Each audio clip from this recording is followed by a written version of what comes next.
colleagues, we're back in business. I would like first of all to call the meeting to order and to continue our study on this fantastic multi-billion-dollar federal government infrastructure funding program. Right now before us we have from the Fraser Institute Charles Landman and Ryan, you are the Director of Fiscal Studies. Very important business you do. And Ryan Gibson, Libro, Professor of Regional Economic Development. Welcome, and I hope you will give us some good and solid information that we can get our teeth into. Thank you. Mr. Gibson? Yeah, thank you very much for the invitation to appear and to provide some feedback as the government is looking at the infrastructure funding program. My comments come from three different organizations that have been devoted to looking at rural infrastructure and rural issues in Canada: the Canadian Rural Revitalization Foundation, the Rural Development Institute, and the Rural Policy Learning Commons. Each of these organizations is actively engaged in rural development throughout Canada and actively engaged with also international scholars and policy experts. Researchers, policymakers, and practitioners from these networks have actively been seeking solutions to the infrastructure challenges that are confronting our rural communities across the country. This evening I'd like to share with the committee some rural considerations for infrastructure policy and programs. I wanted to discuss some of the interrelationships between infrastructure and rural and economic development, as well as provide some suggestions or some key messages that you might consider as the Government of Canada moves forward with infrastructure spending in rural areas. First, though, two fundamental contextual components to understand rural Canada are distance and density. Rural is characterized by low populations and low population density, as well as high distance to that large densities. The concepts of distance and density are critical as government considers how any program or policy might relate to rural areas. The important thing to recognize in Canada is that we have distinct rural needs in infrastructure. The drivers and the demands for infrastructure are different.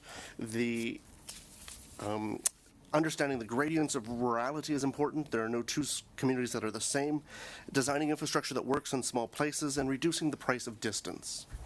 Infrastructure is fundamental to the future viability, sustainability, and resilience of rural Canada.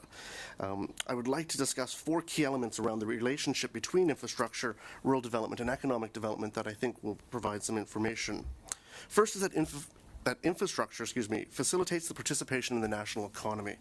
Natural resources extracted from rural Canada make up approximately 50% of Canada's exports. These industries pay taxes on an annual basis, create spin-off jobs, as well as new growth in Canada's rural and urban regions. The lack of infrastructure investment compromises the future of these economic development agents to continue their operations in rural communities and to the benefit of all Canadians.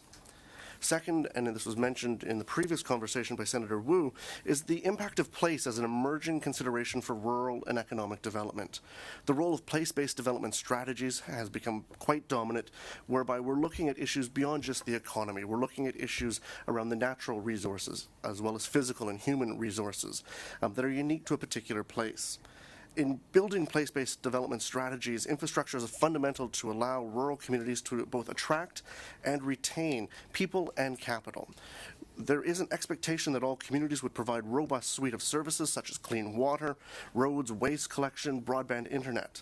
The current infrastructure deficit in rural hinders the ability to develop these strategies and to retain existing infrastructure and attract new infrastructure and human and financial capital. It should be noted that economic development cannot be separated from a comprehensive or holistic development, including factors of social, the environment, and culture. It's imperative that we move beyond solely an economic approach to viewing rural infrastructure. We also need to move beyond the notion of infrastructure as a subsidization and more towards investment. We know from the OECD's new rural paradigm that it encourages strategic investment to generate competitive advantages and emphasizes new forms of collaboration between government and community. Sustainable rural development requires new infrastructure approaches when considering infrastructure. The new investment approach needs to be long-term, it needs to be sustainable, and it needs to be grounded in the rural realities that our communities are facing. Infrastructure investments also need to be considered as part of a larger dialogue on rural development, and not just solely as on its own merit. And the fourth consideration I'd put before the committee is that infrastructure builds new rural economic development opportunities, particularly related to technology, where they're vital to sustain and build new economic development initiatives. Broadband connectivity, which was recently declared as a basic telecommunications service, represents an opportunity for rural communities to increase employment, to increase revenues, as well as provide access to greater markets. Broadband connectivity, as many of the senators are probably well aware, is an inconsistent infrastructure across this country. And so based on the research from the Canadian Rural Revitalization Foundation, the Rural Policy Learning Commons, and the Rural Development Institute, my colleagues and I put together kind of 8 comments that we would hope would help guide some questions around infrastructure investment in rural Canada. The first one, in terms of moving forward, is looking towards long-term stable funding mechanisms so that rural communities have an ability to plan on that front. Combined with that is the second one around long-term planning, asset management, and full cost accounting that is required around rural infrastructure investments. And these are required because we need to ensure that we're making appropriate decisions based on the rural realities that are out there. We also want to maintain infrastructure's lifespan, and we also want to ensure that we're increasing the fiscal effectiveness of our investments. We also need to ensure that there's local decision-making to be incorporated into investment for infrastructure. We need flexible programs to respond to the rural diversity that exists across the country. We don't have any 2 rural communities that are identical. Why should our policy be identical in how we approach them? We also need to direct resources toward capacity building. And this is maybe a bit different, but it speaks to the fact that infrastructure is not simply a question only of buildings and of dollars. It also requires capacity within the local communities to be able to both build and maintain those on a long-term basis. And so we would be remiss not to include any funds for around capacity development.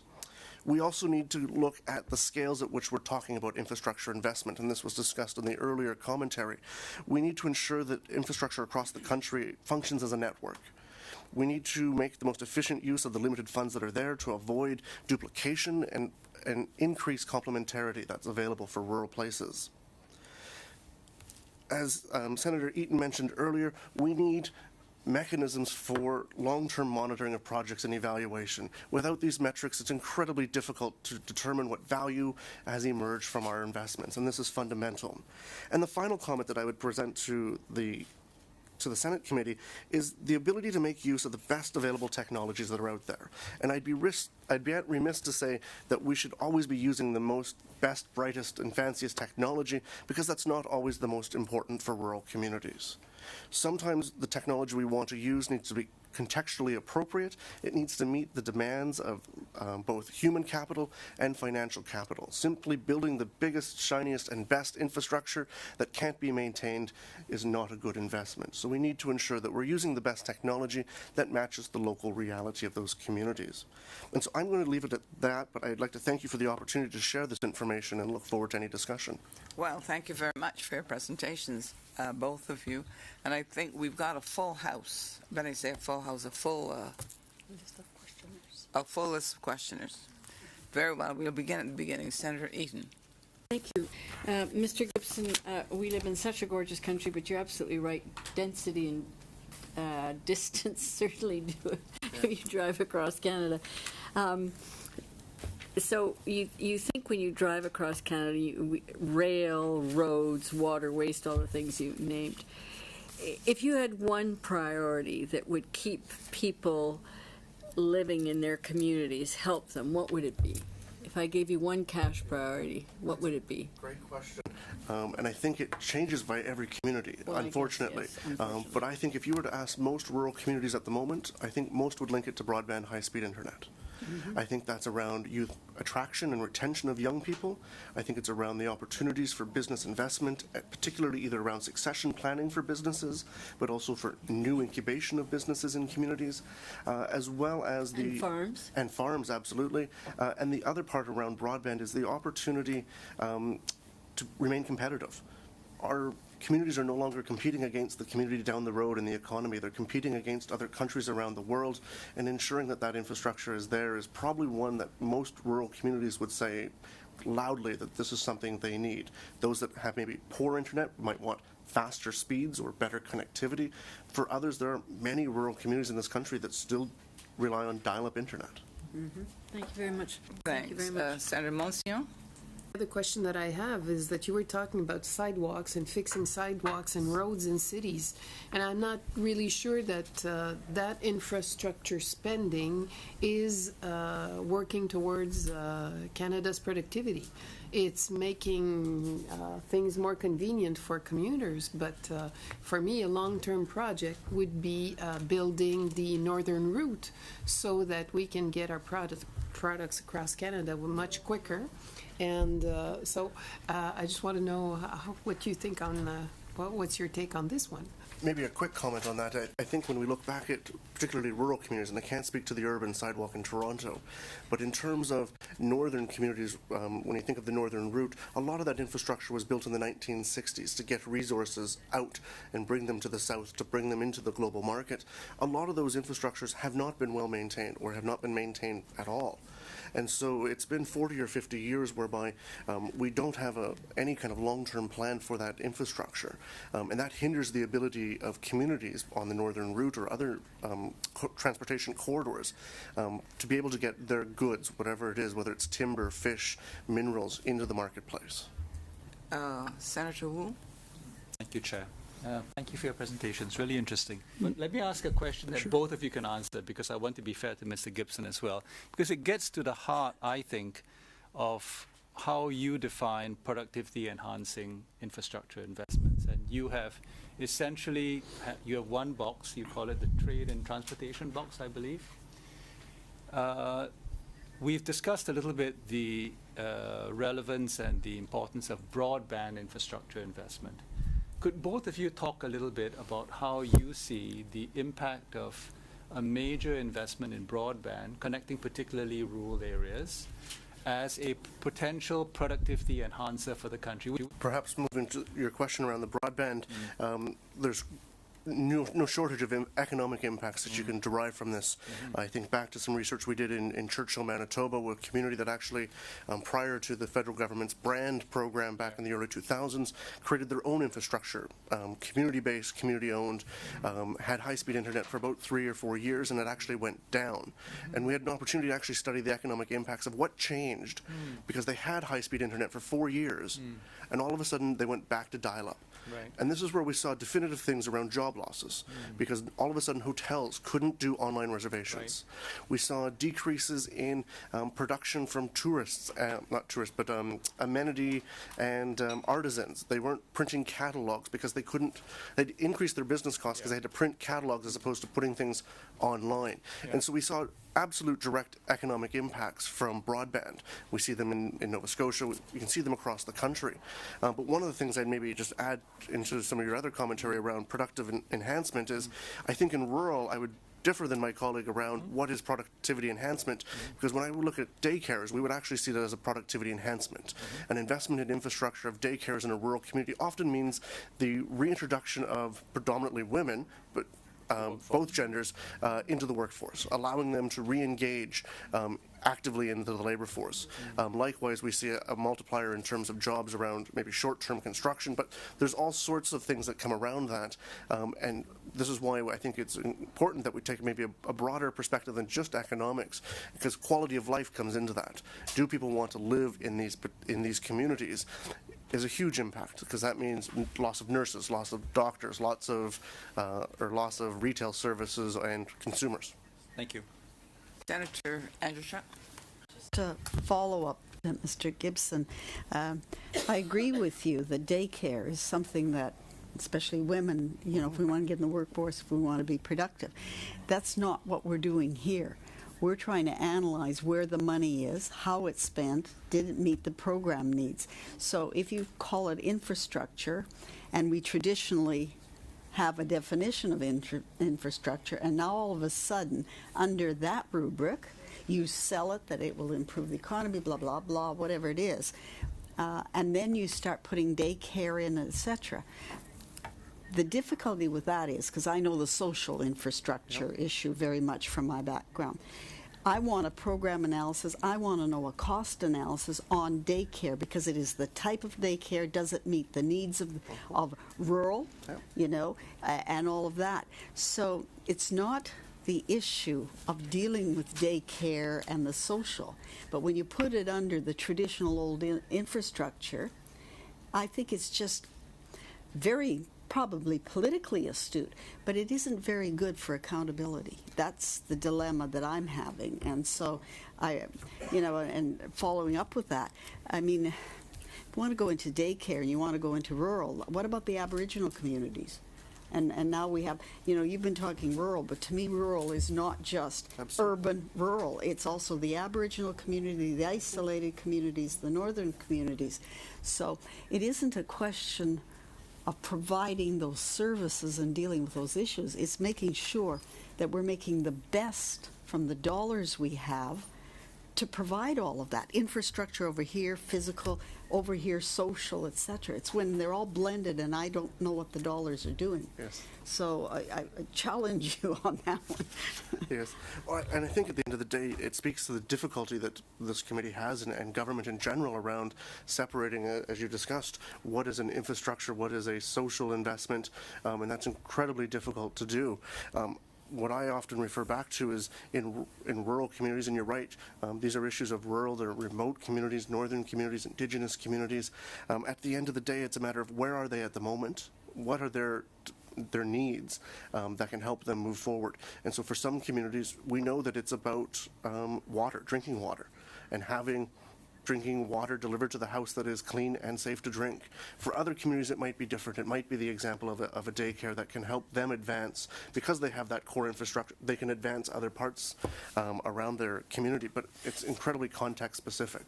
And I share your frustration around trying to figure out categories and how all of this gets accounted for, and the ultimate question of metrics, of how do you know that a good investment has been made. Gentlemen, I've been asked to inquire if you could give us or provide for us a copy of the Churchill study. Oh, absolutely, yes. I can send that to the clerk Okay, via please email. do. That's why she's sitting here, you see, to receive everything. Wonderful. Yeah, no, we can send that on afterwards. Thank And you likewise, very there's much. 2 other documents that we'll send along. Thank you very much. Senator Marshall. Thank you. And Mr. Gibson, I had a couple questions to ask you. You're talking about infrastructure in rural economies, but we didn't really talk about like the cost-benefit analysis. We didn't get into the money, because it's a good thing, I know, to invest in infrastructure in rural communities, but you got to pay for it, and you'd like to see that, that there's going to be economic benefit there. So could you talk about that briefly, because it's really not discussed in the discussion paper? Yeah, it's how would I start? So the challenge is back to distance and density. We have very few people living in rural, and so the carrying cost of any infrastructure project, whether it's $2 or $2 million, is spread over a much smaller population. And as I was listening to the previous comments, I wrote myself a note that for some of our rural communities and northern communities, indigenous communities, northern communities, before they can actually be economically productive or increase productivity, they need basic core infrastructure. So it's not sometimes about advancing economic productivity, it's going back to ensuring that there's running water, that there is the availability of what we would classify as incredibly basic services that some communities still don't have. And so that's where those rural communities in that category or northern communities don't fit well into some of this discussion when we look at it only from an economic perspective. And when we start to look at it by dividing by the total population of 350 people or small communities, it becomes really, really challenging around trying to make an economic argument for some of this. Okay. And so the other challenge that impacts all of this, and I'm sure you can appreciate in the Newfoundland context, is data availability for small places. We have a great difficulty in being able to get data to sometimes make the arguments. Some of the analysis that was done in the report, like my colleague, there's just not a robust data available to do that. Yeah. So you mentioned indigenous communities, and it's also mentioned in your discussion paper.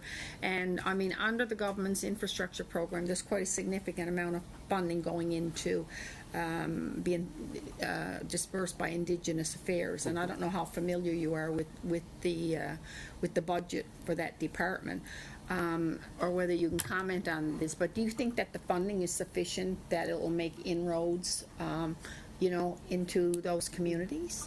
So I'm not familiar with the budget numbers or the amount that's been allocated under the current program, but I think we're all well aware that there are significant infrastructural challenges in many Indigenous communities, particularly in northern and remote areas. Yeah. And we also have witnessed 30, 40, and 50 years where the amount of money that's been invested has not met the current need just to maintain the infrastructure, let alone to develop anything new. And so my suspicion would be that the amount would be fairly modest in comparison to the demand. Okay, because you were mentioning, some communities need clean drinking water, so much of the funding has to go into providing very basic services before, you go into the next level of infrastructure. That's right. spending. And this is where we start to see some negative impacts on the economy when people can't make an economic livelihood in their own community and they need to physically relocate because they don't have some of those core basic infrastructures. And we know that the department publishes numbers on number of communities that don't have potable drinking water. We know about insufficient housing and conditions, and so I suspect the amount is modest, but that would just be a preliminary look at it. I would like to thank colleagues and senators for what I thought was an extremely enjoyable and spirited and interesting debate. So I really thank you all for that.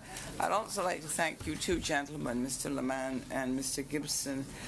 I want to say to you that I'm always very impressed and touched by people like yourselves who've done so much research and so much study, who are willing to come before our committee and to share their work with us.